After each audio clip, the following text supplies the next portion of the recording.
Okay, we'll continue this third section from the Agasham Discourses. Jesus continues to speak. Many a time I had gone into the seance room, as you call it today, and I then witnessed the manifestations.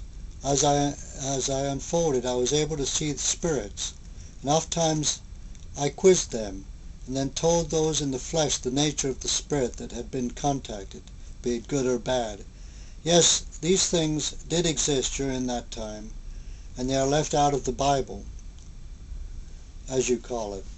There were many people who were mediumistic, and many people were seers. It seemed to be the age when men were very psychic in that part of the world. We had schools where they could learn to unfold, not schools that I had founded, no, but there were schools, and they were of different forms. Once the people had learned that they were able to communicate with spirit, there was much of this activity that did take place. There was one particular seeress who guided my footsteps both directly and indirectly. She, as well as the others, told me of my gifts, my power, and what I was to accomplish as the time went by. Yes, this woman whom I had contacted told me many things. She was always in the background, yet she kept her own life all unto herself. She told me about my life, not only what was to come, but also how I had come into this world. It was very difficult for me, blessed children, to understand some things she told me. Yet these messages were sent unto me, and at times they were carried to me indirectly.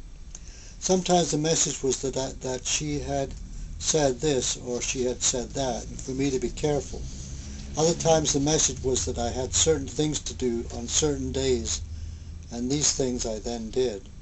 Yes, I was guided for a time by a woman.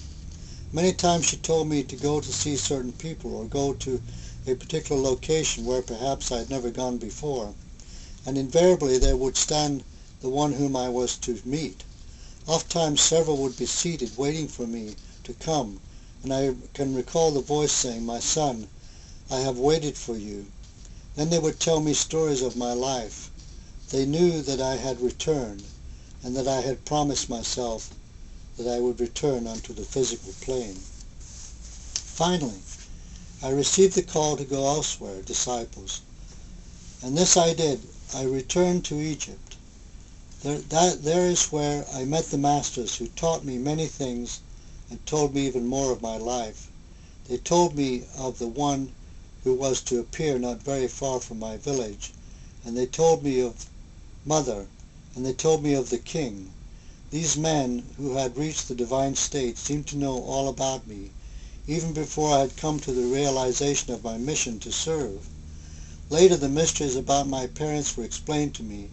Yet when I asked the teachers why these things had not been revealed to me earlier, I realized that it would not have been proper for certain things to be revealed at an earlier age, even though I might have mortally thought it to be the right time. As I look back on it, I can see clearly why certain things were withheld. During this period with the Masters, I learned to project myself out of the body to the spiritual centers, particularly to the valley of Kokoda. Yes, I truly was a channel then, nearly 2,000 years ago, the same as I am a channel today. But it was not until I returned to Egypt that I reached a certain pinnacle of my existence. There I appeared among the teachers and others who had gathered for the occasion, and I learned and I grew and I prepared for my work. Later, after an absence of several years, I returned to Palestine, but I knew what I would be stepping into. However, I knew that it was my mission to try to establish the kingdom upon the earth, the universal consciousness of God, the same as Agasha is humbly trying to do today. The king. As I reminisce tonight, my thoughts go back to one who was very powerful in his day. This was the king. He is known in your history books as Herod Antipas. I can recall the king so clearly. He was a king that seemed as far as he was concerned to be the king of all kings. But that was only the ego of this king that was standing out. I can see the palace so clearly in my consciousness tonight. And the sides of the palace had turned to a gray, perhaps musty color. I will use that thought tonight to describe the aura that surrounded this building, and therein was the king. During my stay on earth I would often meditate on the hillside and then look up at the palace, and when I looked up I would see only sadness.